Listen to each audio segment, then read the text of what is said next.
ప్రార్థనా సమయం అనే ఆధ్యాత్మిక కార్యక్రమానికి మిమ్మల్ని అందరినీ ప్రేమతో ఆహ్వానిస్తున్నాను. ధ్యానము కొరకే తిమోతికి రాసిన 2వ పత్రిక 3వ అధ్యాయంలోని మొదటి వచనం చదువుకుందాం. అంత్య దినములలో అపాయకరమైన కాలములో వచ్చునని తెలుసుకున్నాము. ప్రభునందు ప్రియ దేవుని బిడ్డలారా, పౌలు భక్తుడు తిమోతికి హెచ్చరిస్తున్న మాట, అంటే తెలియజేస్తున్న మాట ఏంటి హెచ్చరిక ఇక్కడ అంటే అపాయకరమైన కాలములు అనే మాట తెలియజేస్తున్నాడు. ప్రియ దేవుని బిడ్డలారా, ఈ అపాయకరమైన కాలములు ఎలా ఉంటాయి అంటే ఎలాంటి పరిస్థితులు అక్కడ ఉంటాయి అనే విషయాన్ని ప్రస్తావిస్తే ఎన్నో విషయాలు ఇక్కడ తెలియపరిచారు. అయితే ఇందులో ఒక మాట మనం గమనిద్దాం. 4వ వచనం చూడండి. ద్రోహులు, మూర్ఖులు, గర్వాంధులు, దేవుని కంటే సుఖానుభవం ఎక్కువగా ప్రేమించువారు. అంటే ఇక్కడ ఉన్నటువంటి పరిస్థితి చూడండి. ఈ వచనంలో కనబడుతున్న వారి విషయాలు చూడండి. ద్రోహులు, మూర్ఖులు, గర్వాంధులు.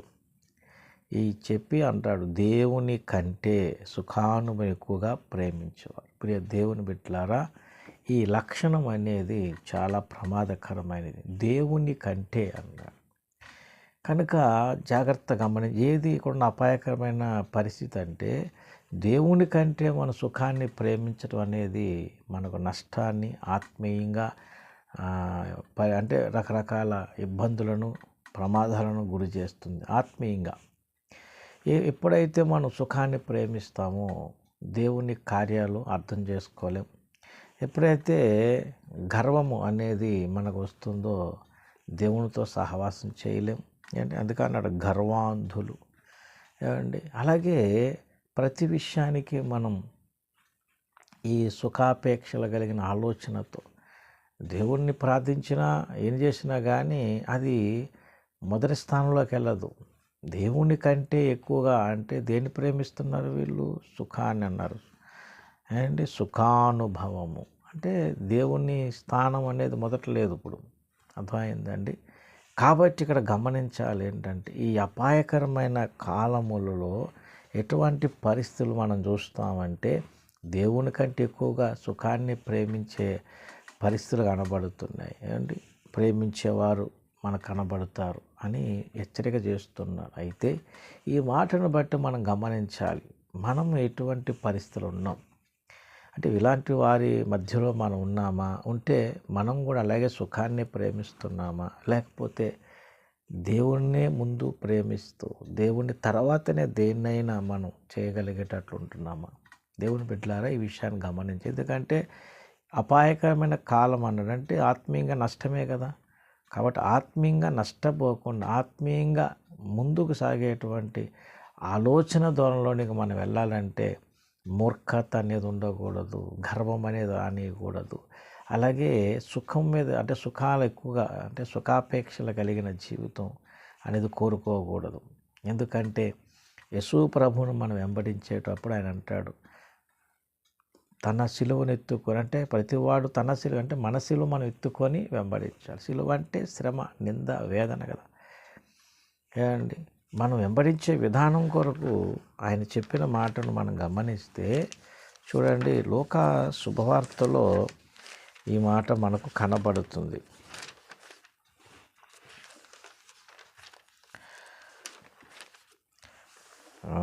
తొమ్మిదవ అధ్యాయంలో చూడండి 23. మరియు ఆయన అందరూ ఇట్లనెను, ఎవడైనా నన్ను వెంబడింప గోరిన యెడల తన్ను తాను ఉపేక్షించుకొని ప్రతిదినము తన సిలువను ఎత్తుకొని నన్ను వెంబడింపవాలెను.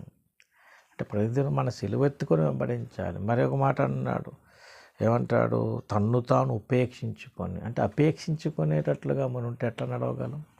కాబట్టి ఏంటి ప్రమాదకరం అంటే దేవుని కంటే సుఖాన్ని ఎక్కువ ఇష్టపడే పరిస్థితులు ఉంటాయట. అలాంటి వారు ఎక్కువ కనబడతారు. కనుక దేవుని బిడ్డలారా, ఒకసారి ఆలోచన చేద్దాం. మన జీవితంలో ఇప్పుడు ఈ వాక్యం వింటున్న వారు ఎవరైనా కావచ్చు, దేవునికే మొదటి స్థానం ఇచ్చి, అది కష్టమైన, బాధ అయినా, ఇబ్బంది అయినా దేవునికే మొదటి స్థానం ఇచ్చి ప్రార్థన అంటే పరిచర్య విషయంలో, పరిచర్య చేయటంలో, ప్రార్థన చేయటంలో అండి దేవునికే మొదటి స్థానం, తర్వాతనే నీకున్న అవసరాలు అక్కర్ల కొరకు ఎదురు చూస్తే అది ఎంతైనా ఆశీర్వాదంగా ఉంటుంది. కానీ అలాంటి పరిస్థితులు లేవు అన్నాడు ఇక్కడ ఏమండి. ఎలాంటి పరిస్థితులు ఉన్నాయి? దేవుని కంటే సుఖానుభవాన్ని ఎక్కువ ప్రేమించేవారు. దేవుని బిడ్డలారా, ఒకవేళ ఈ వాక్యం ఉంటున్న వారు మీరైనా నేను మనలో ఎవరికైనా సుఖాపేక్షల ఆలోచనలు పెరిగిపోతూ దేవుని కంటే ఎక్కువగా వాటి మీద దృష్టి పెట్టేట్లుగా ఉన్నామా, లేక దేవుణ్ణే మొదటి స్థానంగా పెట్టుకుని అన్ని విషయాల్లో దేవుని ఘనత వచ్చేటట్లుగా మన ఆత్మీయతని కట్టుకోగలుగుతున్నాం? పరీక్షించుకోవాలి.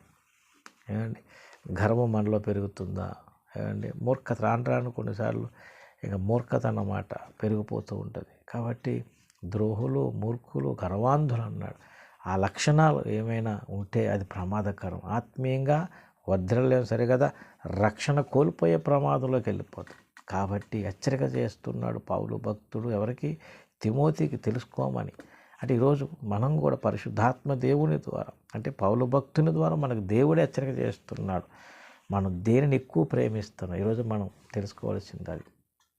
దేన్ని ఎక్కువగా మనం ఇష్టపడుతున్నాం? దేవుని సన్నిధా లేకపోతే సుఖమా? ఏమండి, దేవుని కార్యాలా లేకపోతే మన సొంత కార్యాలా? ఏది ఎక్కువ ఇష్టపడుతున్నాం? శ్రమైన, కష్టమైన, నిందైనా వెంబడించేటట్లు మన సిలువెత్తుకుని వెంబడించగలిగేటట్టు ఉంటున్నామా? లేకపోతే అవన్నీ ప్రక్కన పెట్టి సుఖాల కోసం కోరుకొని ఏదో నామకార్థంగా ప్రార్థన చేసుకుంటున్నామా? పరీక్షించుకొని, పొరపాటు దిద్దుకొని, మనల్ని మనం సరి చేసుకొని, దేవుని కృపను వేడుకొని, ఆయన మనకు చూపిన మార్గంలో సాగిపోయే రీతిగా మన ఆత్మ జీవితాన్ని కట్టుకుందాం. అటు కృప దేవుడు మీకు నాకు అందరికీ దయచేయను గాక. ఆమేన్. ప్రార్థన. పరిశుద్ధుడా, మహోన్నతుడా, సర్వోన్నతుడు నీకు వందనాలు. ఈ సందేశం నాలో మాలో ఫలింపజేసి నీ నామాన్ని ఘనపరిచే కృప నాకు మాకు దయచేయమని యేసయ్య పరిశుద్ధ నామముని ప్రార్థన వేడుకుంటున్నాను తండ్రి. ఆమేన్. అందరికీ వందనములు. దేవుని దీవించి ఆస్వాదించును గాక. ఆమేన్.